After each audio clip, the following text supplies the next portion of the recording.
ستەمکاری بێویژدان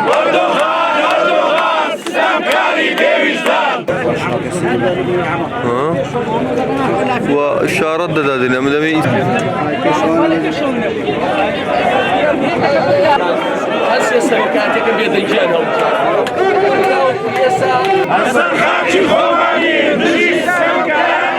بەکان لە ئەندام و لایەنگرانی هەرسێ حزب لە بەشی زۆری ئەو برادەر و خۆشەویستانەی لە هەستی نیشتیمانی بە پیر بانگەوازەکەی مەدا هاتینە ئەمڕۆ دەنگمان یەک دەکەین بۆ ئەو بابەتەی کە داگیرکاری تورکیا. سوپاس بۆ ئامادەبوونی هەموو لایەکتان. هەر لە پێش ڕاگەیانەکە داواکارین بۆ جاری تر ئەو گردبوونەوەیە بەشێکە لە جوانکردنی سیمای شاری هەولێر. ئومێد دەکەین لایەنی دەسەڵات جارێکی تر ئاسانکاریمان بۆ بکە لەبەر ئەوەی لە قسە و گوڵ و داکۆچیکردن لە کوردستان لە میلەتی کورد یەک گوشەی ترمان پێ نییە. تکایە جارێکی تر هاریکاری و پشتیوانی هەموو گردبوونەوەیەکی مەدەنی بکەن. با چیتر کوردستان ناشیرن نەکەین، با بۆری دیموکراتی بەرنەدەین. ڕجان لایەنی پەیوەنددار هاریکاری بکەن با دیموکراتی. ئێستاش وتارەکەی ئەو تێلانێ دەخوێنینەوە فن. بەڕێز UN، بەڕێز پەرلەمانی عێراق، بەڕێز سەرۆکایەتی هەرێمی کوردستان، یاداشنامە ئامادەبوانی بەڕێز جارێکی دیکە سوپای دەوڵەتی شۆڤینی تورکیا بە هەموو چەک و جبەخانەی قورسی سەربازی خۆیەوە درێژە بە پرۆسەی داگیرکاری لە باشووری کوردستان دەدات.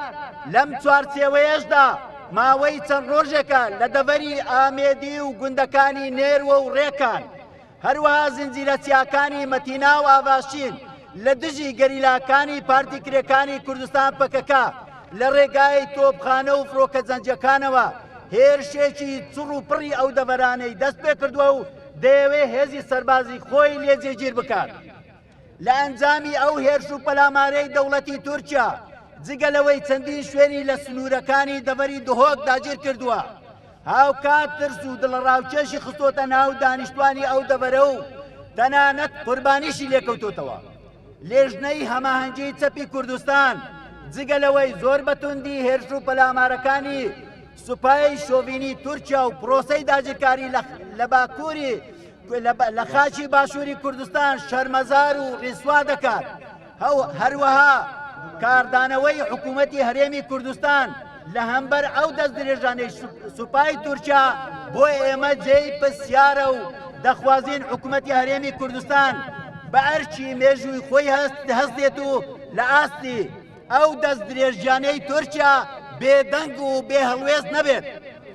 هەروەها دەخوازین حکوومەتی هەرێمی کوردستان لە پێناوی پاراستنی سەروەری خاچی هەرێمی کوردستاندا کاردانەوە و هەنگاوی پێویست باوێژێت.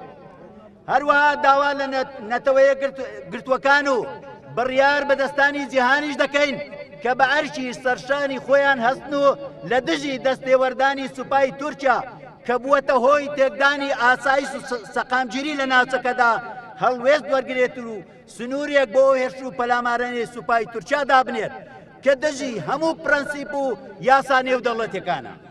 داواش لە دەوڵەتی تورکیا دەکەین لە عەقڵیەتی عەسکەرتاری و خۆسەپاندن دوورکەوێتەوە و بە شێوەیەکی لۆژیکیانە و ئاشتیانە مامەڵە لەگەڵ پرسی گەلی کورد لە باکووری کوردستاندا بکات، چونکە بەکارهێنانی هێزی سەربازی ڕێگاچارە ڕاستەکە نییە.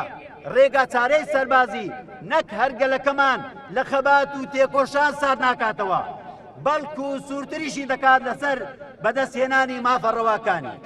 لێرەشدا دەخوازین سەرجەم کوردستانیان و هێزە لایەنە سیاسیەکان بە شێوەیەکی ڕوون هەڵوێستی خۆیان لە دژی لەشکرکێشی سوپای تورکیا دەرببڕن و لە ڕێگای چالاکی ئاشتیانە و مەدەنیانەوە دژ بە پرۆسەی داگیرکاری تورکیا لە باشووری کوردستان بوەستنەوە. بەهۆی ئەو هێرش و پەلامارانەوە ڕەوشێکی پڕ لە مەترسی بۆ سەر ئەزموونی هەرێمی کوردستان هاتۆتە ئاراوە.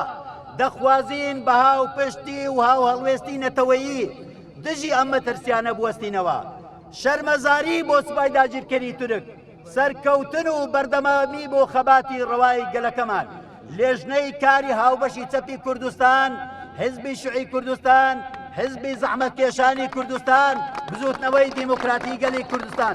ئوردوغان ئوردوغان ستەمکاری بێویژدان ستەمکاری بێویژدان هەموو مەفهومان دەڵێ قەندی بەرزە و ناکەوێت